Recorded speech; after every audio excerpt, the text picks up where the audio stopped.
하나님 주시는 지혜로 살아가는 하루입니다.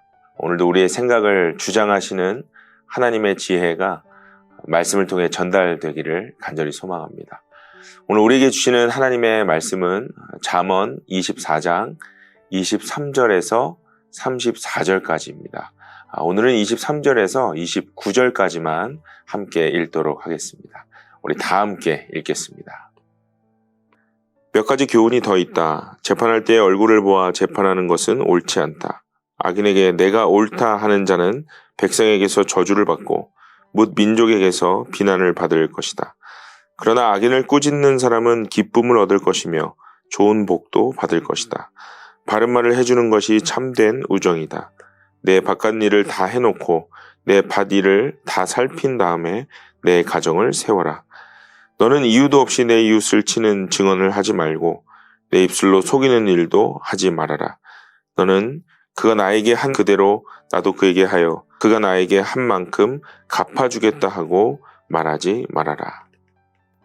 관계는 인간의 삶에서 가장 중요한 부분을 차지하는 그런 영역 중에 하나겠죠.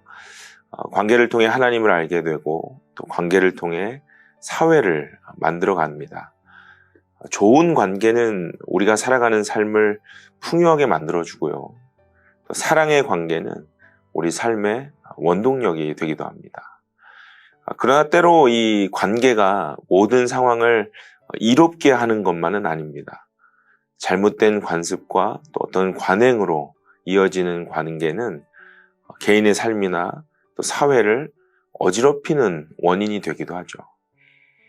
그래서 늘 하나님의 사랑 안에 관계를 맺을 줄 알아야 하고 하나님께서 말씀하신 공정과 정의의 관계를 맺기 위해서 애써야 합니다. 오늘 본문도요, 관계로 인해 오는 문제들에 대해서 말씀하고 있어요. 나 개인의 어떤 관계나 또 사회적인 관계로 인해서 공정과 또 정의가 무너질 수 있고 나 개인의 깊은 관계로 인해서 그 사람의 잘못됨을 훈계하지 못할 때도 있음을 말씀합니다. 오늘 말씀을 함께 깊이 묵상하는 가운데에 우리의 삶은 어떠한지 다시 한번 돌아볼 수 있는 은혜가 있으시기를 바랍니다. 먼저 23절을 함께 보겠습니다. 재판을 할 때에 얼굴을 보아 재판하는 것은 옳지 않다라고 말씀하셨어요. 관계나 또 사회적 통념을 떠나서 공정하게 재판하라고 말씀하시는 거죠. 이 재판이라는 단어를 사용하기 때문에 우리 일상에 적용하기가 조금 어려울 수도 있는데요. 좀 더 넓게 생각해 본다면 관계에 의존하여서 내 삶에서 드러내야 할 공정과 정의를 해치지 말라는 것이죠. 얼굴을 보아라고 기록하고 있습니다. 우리는 간혹이요, 내가 잘 아는 사람이기 때문에 또는 사회적으로나 공동체에 속한 사람이기 때문에 잘못된 것 알면서도 그냥 넘어갈 때가 있습니다. 하나님의 말씀에 비추어 보았을 때 분명히 잘못된 길을 걷고 있는데 그것이 잘못되었다고 말하지 못할 때가 더 많다는 거예요. 살아가면서 매번 바른 말을 하기는 쉽지 않겠죠. 반대로 이 사람은 말을 해줘도 알아듣지 못하고 오히려 나에게 피해를 줄 수 있는 사람이기 때문에 어떤 복수심에 그냥 모른 척 지나쳐 버릴 때도 있습니다. 그런데 오늘 본문은요, 두 가지 상황 모두를 접했을 때 그렇게 하지 말라고 말씀해요. 옳고 그름을 말할 수 있어야 한다고 우리에게 지금 가르치고 있습니다. 잘못된 부분에 대해서는 관계를 떠나서 반드시 공정하게 말할 수 있어야 한다는 거예요. 왜 그래야 할까요? 그 이유를 좀 찾아보겠습니다. 26절을 함께 봅니다. 26절을 보면요, 바른 말을 해주는 것이 참된 우정이다 라고 말씀해요. 바로 그 사람을 위해서이죠. 어렵더라도 바른 말을 해줄 때에 그 사람이 바른 길로 돌이킬 수 있기 때문입니다. 이것이 진정한 관계입니다. 또 바른 말을 전달하는 사람에게도 주시는 복이 있기 때문이죠. 25절을 보겠습니다. 그러나 악인을 꾸짖는 사람은 기쁨을 얻을 것이며 좋은 복도 받을 것이다. 여기서 말하는 기쁨은 어떤 것일까요? 상대방을 꾸짖었기에 오는 어떤 쾌감 같은 그런 걸 말하는 걸까요? 아니죠. 비록 꾸짖는 것이 쉽지 않은 결정이지만 그것을 통해 그 사람의 인생이 바뀌어가는 것을 보는 그러한 기쁨을 주신다는 거예요. 그 인생이 바뀌어가는 것을 보면서 나 자신도 다시 깊이 돌아볼 수 있는 그러한 성찰의 복을 주시는 것입니다. 이 관계에 대한 두 번째 상황을 오늘 이어지는 28절과 29절에 말씀하는데요. 함께 28절과 29절을 다시 한번 읽겠습니다.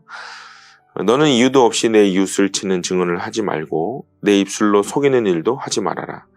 너는 그가 나에게 한 그대로 나도 그에게 하여 그가 나에게 한 만큼 갚아주겠다 하고 말하지 말아라. 이유 없이 거짓 증언하지 말고 또 속이지 말라고 말씀하셨어요. 그런데 우리가 아무런 관계도 없는 이에게 이렇게 하지는 않겠죠. 이렇게 하는 이유에 대해서 오늘 29절이 설명하는데요.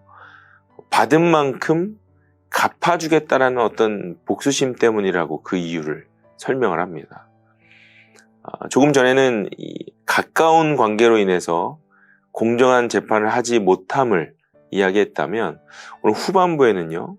좋지 않은 관계로 인해서 거짓 증언하고 또 속이기까지 하는 어떤 보복에 대해서 말씀하고 있죠. 자신의 방식과 자신의 판단대로 보복을 위한 거짓 증언하지 말라고 오늘 가르치고 있는 것입니다. 여러분 오늘 본문을 통해서 다시 한번 정의에 대해서 좀 생각해 보아야겠습니다. 우리는 대개 이 정의의 기준을 사람을 만족시키는 데 둡니다. 대중이나 또 다수의 생각이 충족되는 것을 정의라고 여길 때가 많죠. 그러나 오늘 말씀을 통해서 주시는 이 정의의 기준은 하나님께서 기뻐하시는 것을 기준으로 합니다. 어떤 사회 통념상 모른 척 넘어가야 할 때도 있고 또 때로 내가 받은 만큼 돌려주고 싶을 때도 있지만 그것을 행하기에 앞서서 정말 하나님이 기뻐하시는 것이 무엇일까? 그리스도인으로서 내가 해야 할 행동은 무엇일까를 먼저 고민해야 한다고 말씀하는 것입니다. 하나님이 기뻐하는 것이라면 때로는 원수도 사랑할 수 있어야 하고 또 하나님이 원하시는 것이라면 옳고 그름을 당당히 말할 수 있어야 합니다. 그것이 하나님의 마음에 합한 사람들의 삶입니다. 오늘 우리의 모습을 다시 한번 돌아볼 수 있기를 바랍니다. 오늘 주신 이 두 가지 주제에 아직 자유롭지 못한 부분이 있다면 그것을 지혜롭게 점검하고 또 돌아볼 수 있는 영적인 여유가 있으시길 바랍니다. 또한 하나님이 원하시는 것이 무엇인지 기도하면서 구할 수 있는 마음이 있으시기를 바랍니다. 어떤 관계나 보복이 아닌 하나님의 기준으로 판단하고 또 맡길 수 있는 그런 영적 여유가 바로 지혜입니다. 그때 우리에게 그것으로 인해 얻는 기쁨과 복을 허락하실 것입니다. 그 은혜를 누리시는 오늘 하루가 되시기를 바랍니다. 기도하겠습니다. 사랑의 주님, 그리스도 안에서 또한 성령 안에서 많은 관계들을 우리에게 허락하여 주셔서 감사합니다. 그러나 때로 우리가 주님 주신 관계임에도 불구하고 내 기준대로 그 관계를 가까이 하고 또 하나님의 정의와 상관없는 방식으로 우리가 그들을 용납할 때가 있습니다. 또 나와 가깝기 때문에 하나님의 말씀대로 우리가 전하지 못할 때도 있었습니다. 주님, 늘 하나님의 기준에서 생각하게 하시고 또 우리가 전해야 할 말들과 또 때로는 용납하고 용서해야 할 것이 무엇인지를 잘 분별할 수 있는 지혜를 허락하여 주옵소서. 그래서 안에 우리의 모든 관계가 주 안에서 주님 기뻐하시는 형통의 관계가 되게 하여 주옵소서. 오늘도 많은 사람들을 만나야 하고 또 많은 관계를 이어가야 할 것입니다. 오늘 주신 말씀을 기억하며 하나님의 지혜로 그 관계들을 잘 이어갈 수 있도록 주님이 나와 함께하여 주옵소서. 예수님의 이름으로 간절히 기도드립니다. 아멘.